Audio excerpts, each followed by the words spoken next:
जो आग में तब्दील कर दे, चिंगारी को जो आग में तब्दील कर दे, ऐसा ही तो एक हुजूम होना चाहिए।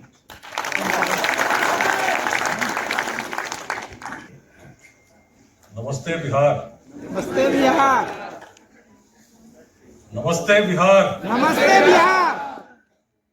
बिहार एक 2047 विजन कॉन्क्लेव के इस सेकेंड सीजन में यहाँ उपस्थित सभी का हृदय से अभिनंदन करता हूँ। माननीय विधायक श्री सी सिंह, उपस्थित मौलाना कलबे रुशैद रिजवी जी, पूर्व मंत्री ददन यादव जी, उपस्थित लोक गायिका नीतू कुमार नूतन जी, उपस्थित यहाँ नीदरलैंड से विशेष रूप से जयंत शांडिल्य जी,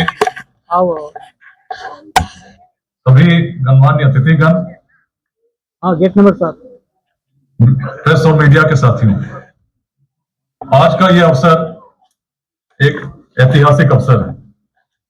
जैसा कि सभी लोग स्लाइड्स पर देख रहे थे, वर्ष 2024 के अंत में हम लोग खड़े हैं। लाखों की संख्या में आज लोग इस अभियान के साथ जुड़े हैं, जिसका प्रारंभ केवल एक आह्वान के साथ हुआ था कि अपने जीवन काल में यदि हम बिहार को विकसित देखना चाहते हैं तो जाति, संप्रदाय, लिंग भेद, विचारधाराओं के मतभेद से ऊपर उठकर बिहार की उस प्राचीन दृष्टि को आत्मसात करके एकत्रित होना होगा, संगठित होना होगा और मिलकर थोड़ा सा अंशदान देना होगा। कई बार लोग पूछते हैं कि 3 वर्षों की यात्रा में, लगभग 3.5 वर्षों की यात्रा में क्या हुआ, आपने क्या इंस्पायर कर दिया, क्या आवश्यकता पड़ गई, आप तो आईपीएस में हैं, आईजी हैं, क्यों अपने अवकाश के दिन जो परिवार को दे सकते थे बिहार के कोने कोने में भटकते हैं। अनेक संवादों में इस बात को रखता रहा हूं। आज जो विषय है बिहार है 2047, इस अभियान का लक्ष्य ही यही है कि 2047 तक एक ऐसा विकसित बिहार बने जिसमें किसी व्यक्ति को शिक्षा के लिए, रोजगार के लिए, स्वास्थ्य के लिए बाहर जाने की आवश्यकता नहीं।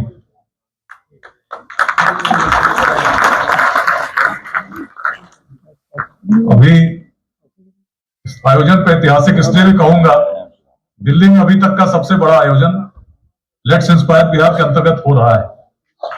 लगभग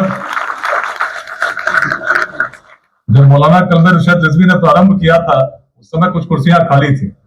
अब कुर्सियां तो खाली नहीं रह गई, लोग खड़े भी हैं। लेकिन सबसे अचंभित करने वाली बात इंद्र मोहन यादव जी ने बताया, करीब 300 लोग अभी गेट के बाहर खड़े हैं, उनके लिए पासेस की हम लोग व्यवस्था कर रहे हैं। 1000 पास आए थे और 1000 पास बढ़ गए। दिल्ली के इस भारत मंडपम में, जो आज भारत का सर्व प्रमुख ऐसा केंद्र है जहां पर बड़े कार्यक्रम होते हैं, जहां पर G20 का भी सम्मेलन हुआ, आज बिहार की गूंज है। आज एक एक व्यक्ति जो यहाँ बैठा है, सबसे बड़ी बात है वो किसी जाति का प्रतिनिधित्व नहीं कर रहा है, किसी संप्रदाय का नेतृत्व नहीं कर रहा, उसके हृदय में एक बिहार का व्यक्ति विद्यमान है। वो दुखित होता है जब देखता है बिहार पिछड़ा क्यों है, जिसके मन में स्वप्न है कि कैसे अपना बिहार विकसित हो। यदि हम सोचते हैं कि परिवर्तन बिहार में कैसे होगा, कैसे 2047 में एक विकसित बिहार इस प्रकार का बनेगा जिसमें किसी प्रकार का पलायन नहीं हो, तो 2047 तो बहुत दूर की बात है। लेकिन जब तक वैसी सोच के साथ आज हम कार्य करना प्रारंभ नहीं करते तो निश्चित सी बात है हम 47 तो क्या 2147 में भी कुछ हासिल नहीं कर पाएंगे। किस प्रकार की सोच चाहिए? यदि हम 2047 की बात करते हैं और आज की बात करते हैं, बिहार है 2047 विजन कॉन्क्लेव की बात करते हैं, तो ईमानदारी से मन में टटोलिए, अगर एक कमरे में 10 बिहार के लोगों को बिठा दिया जाए और 10 लोग एक दूसरे को नहीं जानते हो, तो पहली बात मन में क्या आती है? दूर से बोल रहे हैं कौन किस जाति का है, कौन किस संप्रदाय का, इसमें खंड खंड में बढ़ जाते हैं। बिहारी कोई रह नहीं जाता, हर व्यक्ति अपने जाति के हिसाब से उस साइलों में सोचता है। और यदि ऐसी सोच रही तो कहां बदलेगा बिहार? राजनीति से परिवर्तन तो तब हो जब राजनीति में कुछ अच्छे लोग आए, निस्वार्थ लोग आए, ईमानदार लोग आए, दिशा दें। लेकिन जब समाज इस रूप में खंड खंड में बटा होगा, संघर्ष कर रहा होगा, तो राजनीतिक दलों की तो व्यवस्था है, सामाजिक समीकरणों के हिसाब से इनको राजनीति करनी है। दल कोई हो, यदि हम देखते हो तो लक्ष्य केवल ये नहीं रह जाता कि व्यक्ति योग्य है या नहीं, व्यक्ति बिहार को आगे ले जाने लायक है या नहीं, व्यक्ति का विजन क्या है। लक्ष्य केवल ये रह जाता है कि जो उम्मीदवार बनाते हैं व्यक्ति चुनाव जीतने लायक है या नहीं। और ऐसा लक्ष्य यदि रहता है तो राजनीति से परिवर्तन कैसे आए? जब तक एक व्यापक सामाजिक परिवर्तन नहीं हो। यदि बिहार को याद करते हैं उस प्राचीन काल में जिसने उस अखंड भारत के साम्राज्य का तब निर्माण किया था, भाव निकलता है नमस्ते बिहार। जब बिहार को याद करते हैं कि बिहार ऑक्सफोर्ड और कैम्ब्रिज की कल्पना से पहले नालंदा और विक्रमशिला को स्थापित कर सकी थी, तो मन से भाव निकलता है नमस्ते बिहार। जब याद करते हैं कि बिहार में भी प्राचीन काल में जातियां थी, लेकिन ऐसा जातिवाद नहीं था। ऐसा जातिवाद रहा होता तो मगध में कभी नंद वंश का उदय नहीं होता। सबसे निम्न वर्ग के व्यक्ति शासक बन सके, ऐसे अपवाद प्रस्तुत करने वाली भूमि थी बिहार। इस बात को जब सोचते हैं उस प्राचीन विश्व की कल्पना के साथ, तो मन से भाव निकलता है नमस्ते बिहार। जब सोचते हैं बिहार ने ऐसे आचार्य दिए जिन्होंने यह नहीं देखा कि चंद्रगुप्त की जाति क्या थी, केवल सामर्थ्य को पूजने वाली ऐसी भूमि थी। उस प्राचीन काल में जब ऐसी सोच नहीं थी तो हृदय कहता है नमस्ते बिहार। जब याद करते हैं बिहार के एक एक कोने को, जब याद करते हैं कभी वेदांत की भूमि रही, कभी इसने विदुषी गार्गी वाचक नदी को उस समय के सबसे सुप्रसिद्ध भारत के सबसे बड़े विद्वान माने जाने वाले याज्ञवल्क्य के साथ संवाद करते देखा हो, तो मन कहता है ऐसी भूमि जिसमें नारी की ऐसी प्रतिभा उस काल में रही हो और विद्वतापूर्वक चुनौती दे सकती हो, हृदय से भाव निकलता है नमस्ते बिहार। जब चारू खिरहर जी वीर लोरिक की गाथाओं को, राजा सहलेश की वीर गाथाओं को हम सुनते हैं बिहार के कोने में, उस परंपरा को याद करते हैं तो मन कहता है नमस्ते बिहार। जब भगवान बुद्ध की दृष्टि, महावीर और तीर्थंकरों की दृष्टि, उनका जो स्मरण करते हैं और सोचते हैं क्या यही भूमि थी, तो मन कहता है नमस्ते बिहार। अनेक भाव मन में तब आते हैं जब हम कल्पना करते हैं हमारे पूर्वज कैसे थे। और उस दृष्टि के साथ जब आज देखते हैं कि बड़ी संख्या में एक छोटे से रोजगार के लिए पलायन करता है एक युवक, अपने घर को पीछे छोड़ जाता है, शिक्षा तो छोड़ दीजिए कोचिंग तक के लिए जब पिता अपने बच्चों को बाहर ले जाना चाहता है, तो मन कहता है क्या हो गया मेरे बिहार। और तब मन कहता है कैसे बदलेगा बिहार। और जब लगता है कि राजनीति खंड खंड के बटे समाज में किस प्रकार से परिवर्तन लाएगी, तब मन कहता है आइए मिलकर प्रेरित करें बिहार।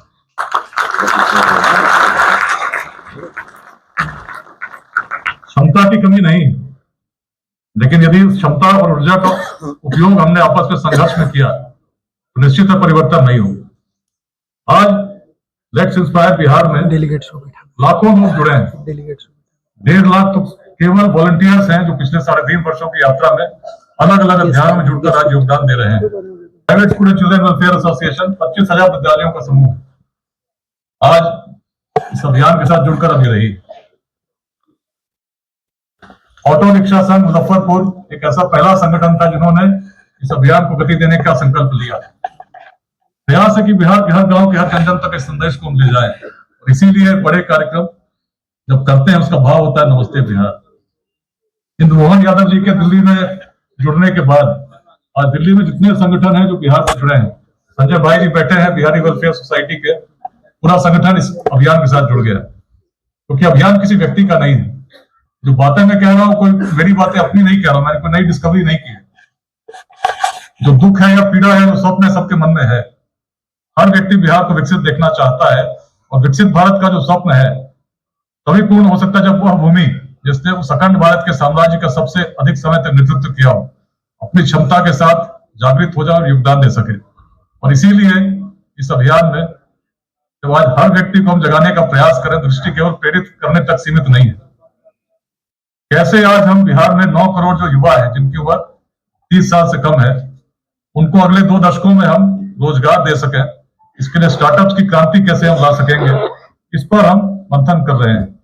पिछले वर्ष एनडीएमसी सभागार में जब बैठक हुई, इसी एनडीएमसी सभागार में एक बिहार 2047 विजन कॉन्क्लेव में एक संकल्प हम लोगों ने लिया कि बिहार के हर जिले में कम से कम 5 स्टार्टअप इस अभियान के माध्यम से 2028 तक स्थापित करेंगे, जिसमें कम से कम 100 लोगों को रोजगार मिलता हो।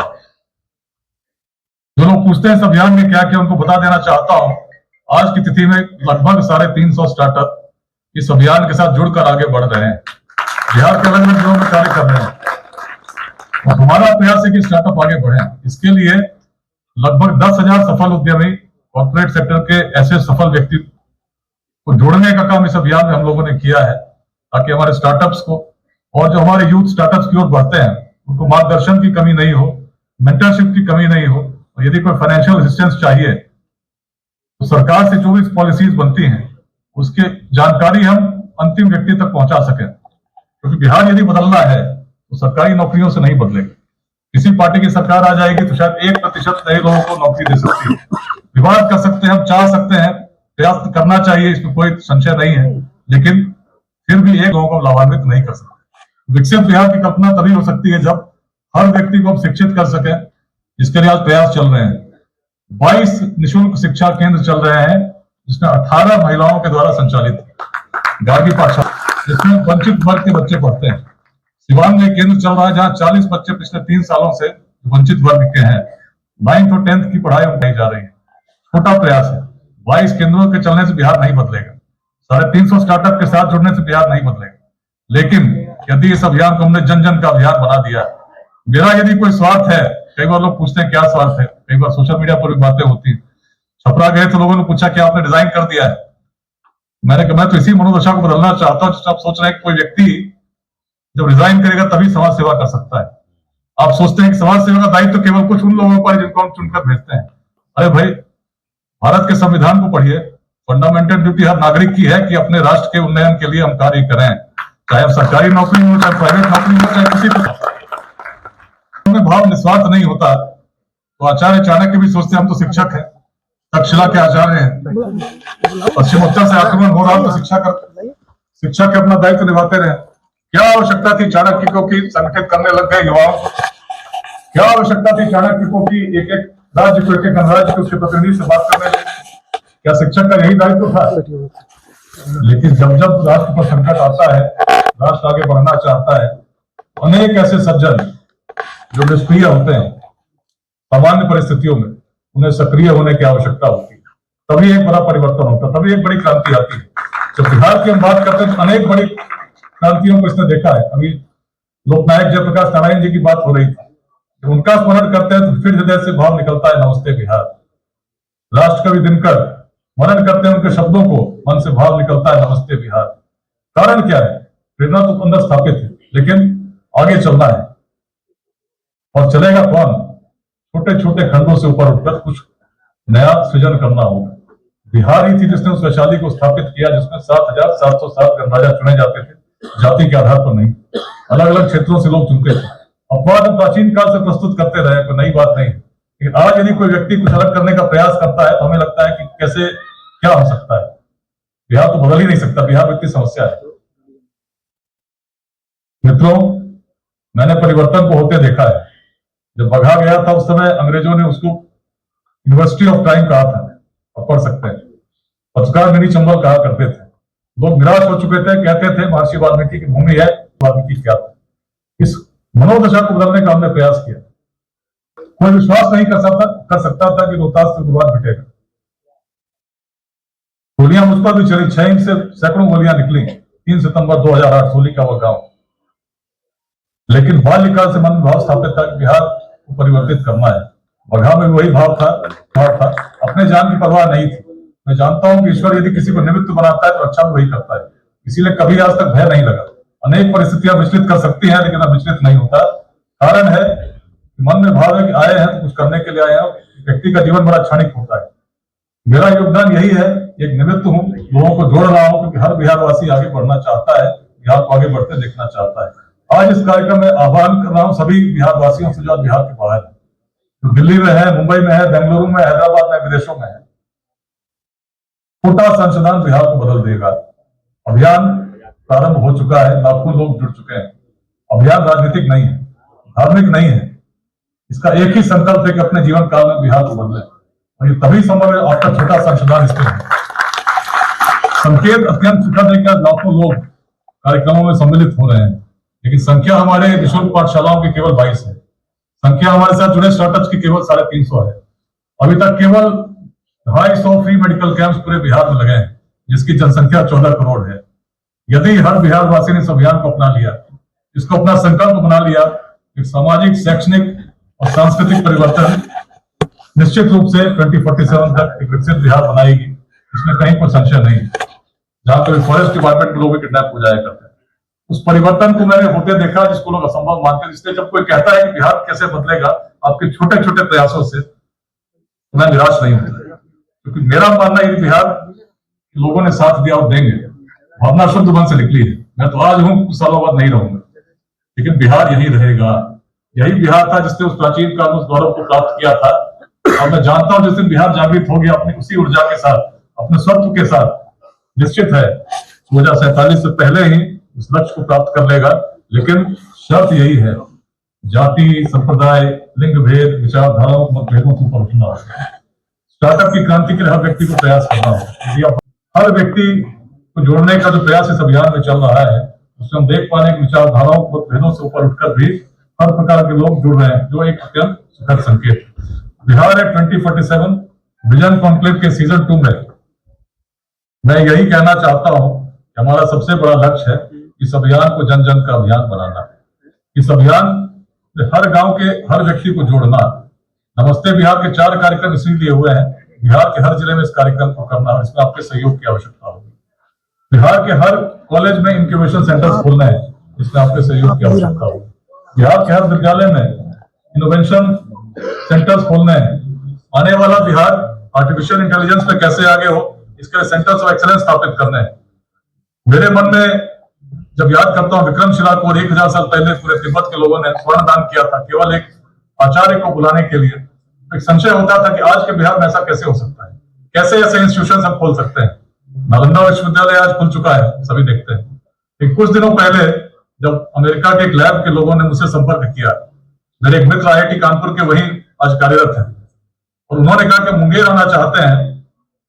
मेरे अजीब सी भावना मेरे मन में आई कि अमेरिका से लोग मुंगेर क्यों आना चाहते हैं, मुंगेर में तो मैं DIG भी रहा हूं। और तब उन्होंने कहा कि हम लोग आर्टिफिशियल इंटेलिजेंस को नेक्स्ट लेवल पे ले जाना चाहते हैं, और नेक्स्ट लेवल के लिए रिसर्च करने के लिए कोई जगह हमें समझ में आई तो मुंगेर का बिहार स्कूल ऑफ योगा है।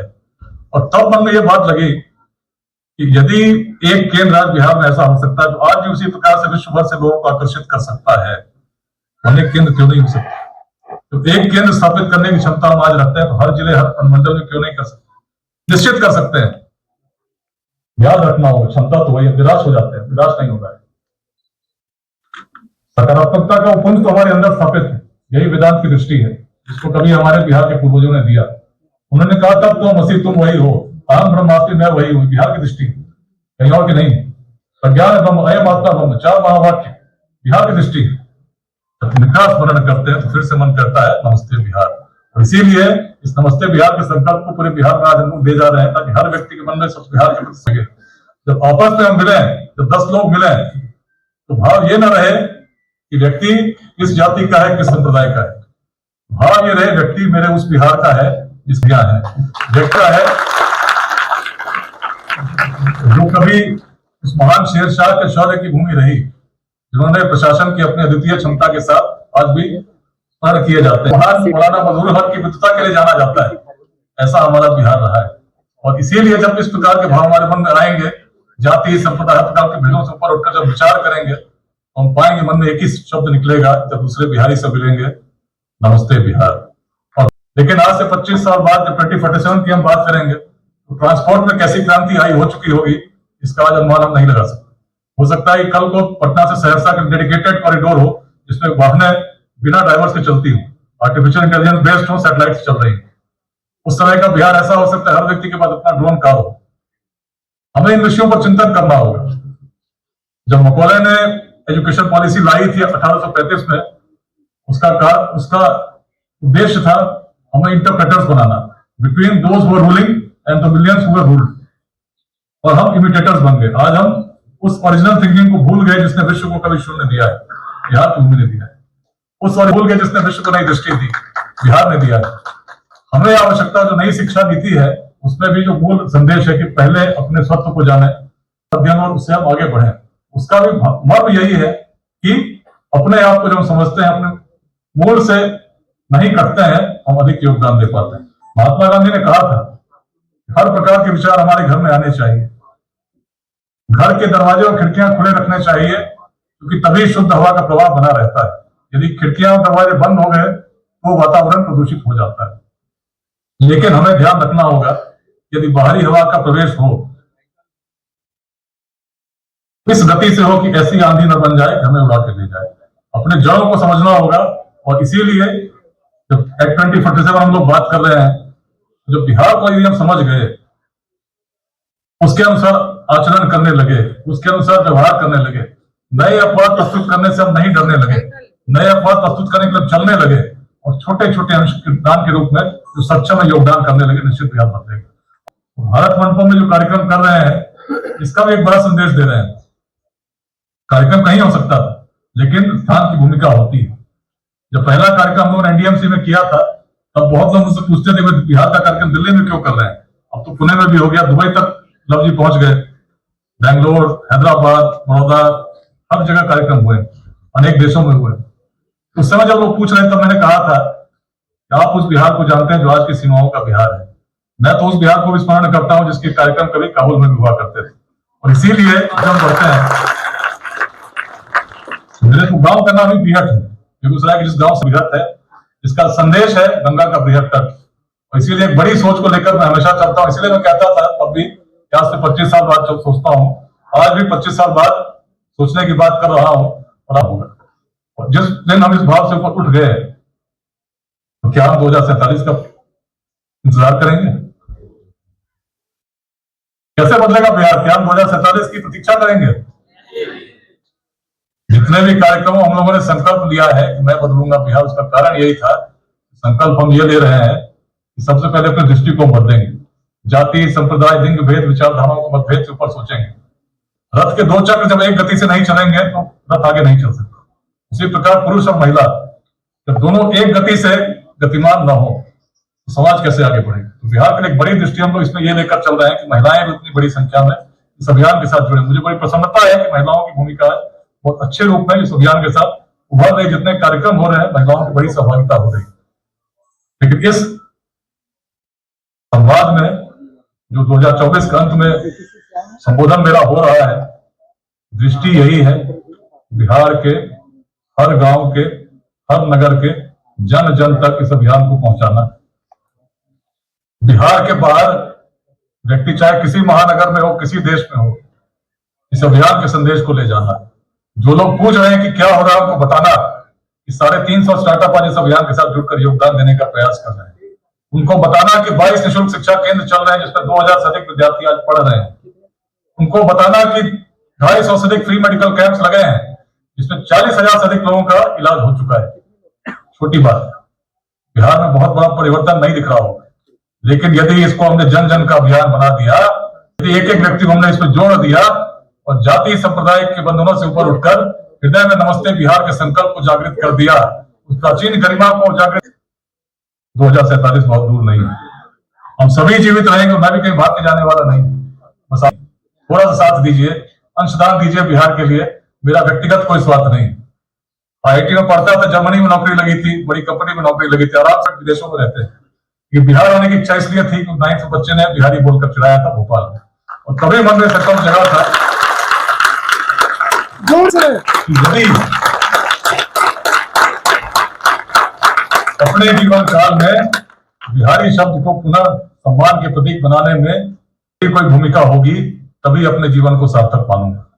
उन सभी विद्यार्थियों की पीड़ा को मैं समझता हूं, उसको मैंने अनुभव किया है कि जब एग्जामिनेशन में गड़बड़ी होती है, उस पीड़ा को मैंने एक एक दिन रोया हूं कि क्यों पेपर लीक हुआ, बड़ा अच्छा पेपर हुआ, लेकिन मन के संकल्प को मैंने टूटने नहीं दिया।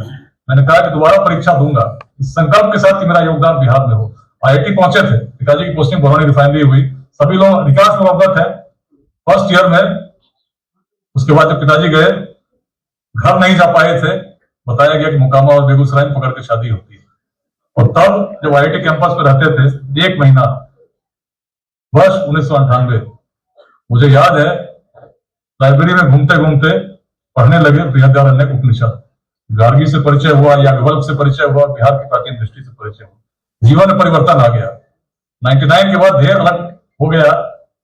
यदि जीना है तो केवल अपने लिए सभी जीते हैं, लेकिन कुछ बड़े परिवर्तन के लिए जीना ही तो वास्तव में जीवन है। और सभी से आह्वान करना चाहता हूं, थोड़ा सा निस्वार्थ भाव के साथ बिहार के लिए जरूर योगदान करें। नमस्ते बिहार। निवेदन यही है कि संदेश भारत मंडपम से ज्यादा जो भारत का सबसे बड़ा केंद्र है, क्यों ना संदेश में उतनी शक्ति हो जो बात कर रहे हैं हर बिहारी को, हर बिहारवासी को छोटे छोटे खंडों से ऊपर उठकर एक करें और उसकी ऊर्जा को समय की जितने भी संगठन है, सभी से आह्वान कर रहा हूं इस अभियान के साथ जुड़े। अभियान किसी व्यक्ति का नहीं है, इसका कोई राजनीतिक उद्देश्य नहीं है, कोई धार्मिक उद्देश्य नहीं है, लेकिन एक ही उद्देश्य है कि अपने जीवन काल में बिहार को हम पुनः स्थापित करें, उसकी गरिमा को पुनः स्थापित करें। बिहारी शब्द जिस प्रकार से कभी कभी अफगानिस्तान भी लोग जाते थे, एक शासक के रूप में, प्रवर्तक के रूप में याद किए जाते थे, सम्मानित होते थे, उसी भाव को हम जब कहें तो पूरा देश कहेगा नमस्ते बिहार। तो लेते हैं संकल्प, आप रिकॉर्ड कर लीजिए, सबको दिखाइए, बताइए कि आज बिहार का एक बड़ा समूह लाखों की संख्या में जागृत है जो बिहार को विकसित देखना चाहता है। विकसित मैं बदलूंगा बिहार, मैं करूंगा अपने पूर्वजों की भूमिका,